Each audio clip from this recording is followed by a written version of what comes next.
The movie opens with a guide named Jeff is leading two men deep into a dense, mysterious jungle, moving quietly along a narrow river. The deeper they go, the more uneasy the atmosphere feels. The guide warns them. This area is crawling with deadly venomous snakes. And not just that, there are whispers about something far worse. He talks about a legendary creature, the largest anaconda in the world, known as the Crimson Anaconda. But Jeff, he just smirks. He doesn't believe a word of it. Or maybe he just doesn't care. Soon they reach their destination. But right there, things take a sudden turn. The guide demands more money for the return trip. Jeff laughs, almost casually, and tosses him extra cash. And as the greedy guide bends down, in a split second, Jeff strikes. He pulls out a knife, and in one brutal motion, he takes him down. Then, Jeff throws the body, and even the head, into the river, coldly saying he hates people who betray him. And right below the surface, something terrifying moves. The three men continue deeper, eventually arriving at a strange location. There, they notice a bizarre statue, a multi-headed serpent carved in an unsettling way. Jeff pulls out an old map, studying it carefully, and this is where things start to feel real. He says it out loud, this Crimson Anaconda. It's not a myth. Nearby, his companions spot dozens of small snakes crawling around. Instead of backing away, greed takes over. They start stuffing the snakes into their bags, thinking about profit. But Jeff, he's focused on something else entirely. Gun in hand, he moves ahead, alone, hunting something much bigger. Back at the boat, one of the men arrives carrying a bag full of snakes. But suddenly, something beneath the surface feels wrong.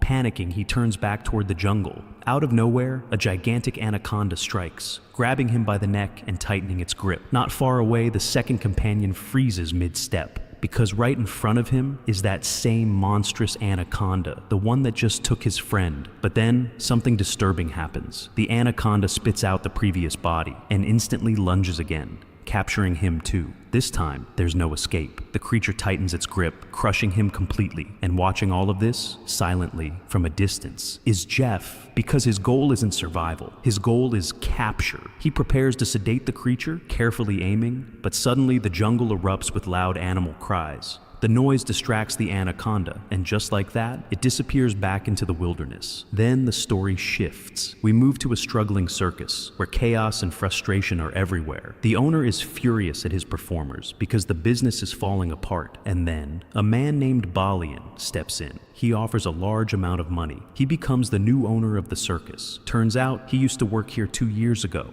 but now, he's completely changed. Rich, influential, almost unrecognizable. His former teammates are shocked.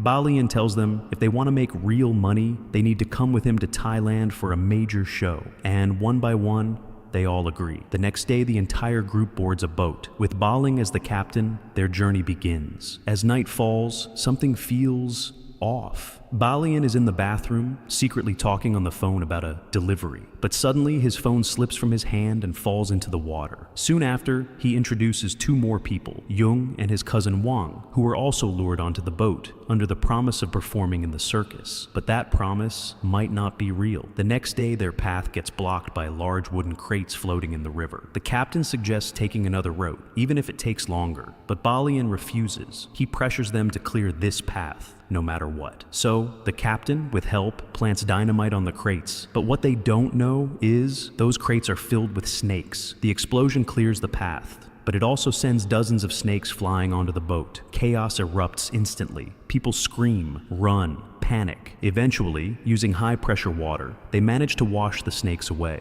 But Balian, hiding in the bathroom, faces something worse. The ceiling breaks, and snakes fall directly onto him. In pure panic, he jumps into the water and swims to shore. And just when he thinks he's safe, a venomous snake appears in front of him. But suddenly, crush! Jeff steps in, killing the snake instantly. And now, everything starts connecting. Balian brings Jeff back to the boat. Jeff claims he got stranded in this jungle after an accident. But as night approaches, Linnea quietly tells Balian something about Jeff isn't right. But Balian ignores it, because sometimes greed is louder than instinct. Just before sunrise, Jeff approaches the captain with a serious look. He offers him a large amount of money, asking to be taken to a very specific location marked on his map. And instantly, the captain's mood flips. He gets angry, raises his spare gun, and points it straight at Jeff, warning him that if he insists on going there, he won't hesitate to end it right here. Jeff backs off. But a little later, something strange happens. The captain's fishing rod suddenly jerks hard, pulling him off balance. Before he can react, he falls into the water. Morning arrives, and Lenia goes looking for him. That's when she spots Jeff nearby, casually cutting fish and tossing pieces into the water. And beneath the surface, the captain's lifeless body is stuck on a hook. Lenia starts suspecting Jeff, but Jeff calmly brushes it off,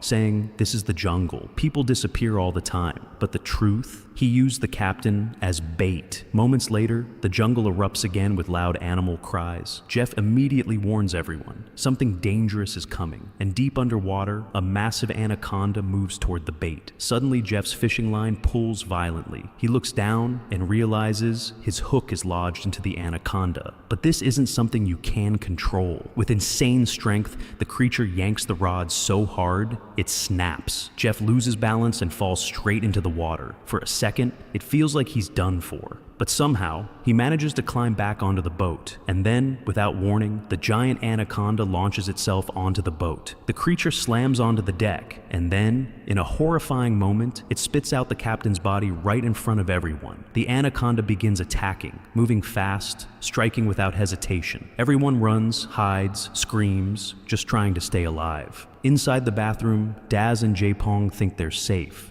But they have no idea the snake is already right beneath them. Daz and Jaepong rush toward the cockpit. Thinking quickly, Daji manages to trap the snake, but the creature fights back hard. During the struggle, fuel spills, and suddenly, flames ignite. Now it's not just the snake, they're trapped in fire too. And right then, as the anaconda breaks free, it gets caught in Jeff's trap. Jeff tries to control it, to capture it alive. But things spiral fast. The fire reaches the dynamite, and boom! A massive explosion tears through the boat. Everyone jumps into the water, swimming desperately toward the shore, as the boat gets completely consumed in flames. Behind them, the fire engulfs everything, including the anaconda. For a moment, it feels like it's over. They make it to land, alive. Balian, however, is frustrated. Their mission is delayed, and money is slipping away. Lenia, on the other hand, finally confronts Jeff, furious at everything that's happened. But Jeff defends himself, saying if they had trusted him, they could have captured the anaconda and become millionaires. And that word, money, catches Balian's attention again. Jeff then reveals something. His own boat is nearby. If they go with him, he can take them to safety. But Lenia refuses immediately. She doesn't trust him. Dio and Jaepong agree with her. But just then, things get worse. A venomous insect has bitten her, and if she doesn't get antibiotics within 2 days, she won't survive. And this is where Jeff regains control. He calmly tells them, those antibiotics are on his boat. Now they have no choice. One by one, they agree to follow him. Through dense jungle, across river paths, they move forward. After some time, they stop near a riverbank to rest. Deli is about to drink water, but Jeff stops her immediately. He warns them, this water contains toxic parasites. If they enter your body, they create an unbearable thirst, forcing a person to drown themselves. Yeah, this jungle doesn't just kill you, it makes you do it yourself. As night falls, they take shelter inside a cave. Jeff studies his map late into the night. Then Bailing approaches him, curious about the anaconda. And this is where Jeff reveals everything. The creature he wants is the Crimson Anaconda, and if they capture it, they'll never have to work again, not even for generations. Bailing takes the bait. Greed wins again. Later that night, chaos hits, but it's just a nightmare. Jung wakes up, shaken, breathing heavily. He looks around and realizes Wang is missing. He rushes outside toward the river and finds Wang drinking water uncontrollably. Something's wrong. Jung tries to stop him, but Wang attacks him, biting him violently. And right there, Jung understands. Wang is infected by those parasites. Before he can react further, an anaconda strikes. It grabs Wang and drags him away into the darkness. The next day, after a long journey, they reach another river crossing. One by one, they step into the water. And then, a massive anaconda bursts out and grabs Jung instantly. He screams, struggles, but it's useless. Lenia rushes to help. But against that kind of strength, she stands no chance. Slowly, the creature crushes him and drags him away. After moving forward carefully, they finally reach Jeff's boat. Without wasting time, Jeff pulls out antibiotics and gives them to Ollie, saving her life. But just as they prepare to leave, Jeff stops them. Because this was never about escape. He was planning all along to capture the Crimson Anaconda, and now it's time to begin. As night falls, Bailing quietly ties up Dawes and Jepong near a trap. At first, Jepong resists, confused, but then Bailing finally reveals the truth. There was never going to be any circus show. They were brought here to be sold, their organs. At the same time, Jeff has Linnea and Ollie tied up as well. But Ollie stays calm. She talks carefully, slowly gaining Jeff's trust, manipulating him just enough to get herself free. And for a moment, it works. She gets hold of his gun, raises it, ready to shoot. But click, the safety is still on. In the next second, Linnea jumps in and hurls a broken bottle at Jeff. Both of them rush him, trying to grab the weapon, but together they overpower Jeff, knocking him down. Back near the trap, something massive moves again. Another enormous anaconda suddenly attacks Bailing. There isn't just one. Linnea and Ollie rush to the others. Showing quick thinking, Linnea frees them from the trap.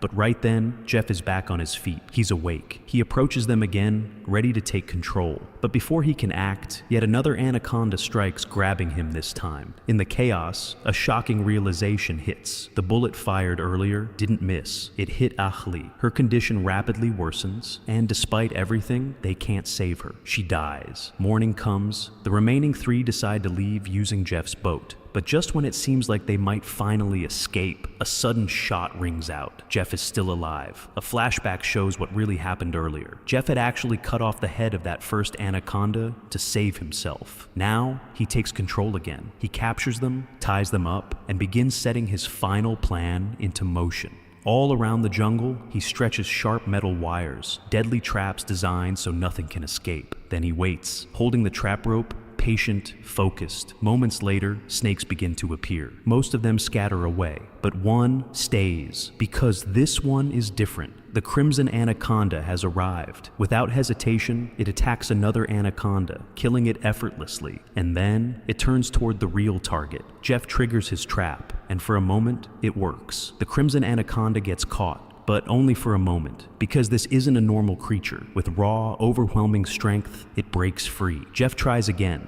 desperate to stop it, but now the roles have completely reversed. The Crimson Anaconda lunges forward and wraps around him, tight. It crushes him. The man who came here to hunt it is now just another victim. Meanwhile, the others gather whatever courage they have left and manage to free themselves. They start running, escaping deeper into the jungle, but they're not alone. The Crimson Anaconda follows. During the escape, Linnea gets caught in one of Jeff's wire traps, injuring herself badly. Dio reacts instantly. He grabs a long wooden stick and jams it straight into the creature's mouth, forcing it back just enough. Then, Linnea, pushing through the pain, grabs a sharp stick and strikes directly at the anaconda's eye. The creature recoils, thrashing in pain, and that gives them their only chance to run. But it's not over yet, because the Crimson Anaconda finds them again, and this time, it's closer than ever. As it lunges, something unexpected happens. It enters the area filled with Jeff's metal wires, and in one brutal instant, those wires slice through its head. The massive creature collapses. In the final moments, the three of them escape using Jeff's boat, leaving the jungle behind. But as the camera slowly tilts down, we see something unsettling. The Crimson Anaconda is not completely gone. This wasn't the end. It was just the beginning.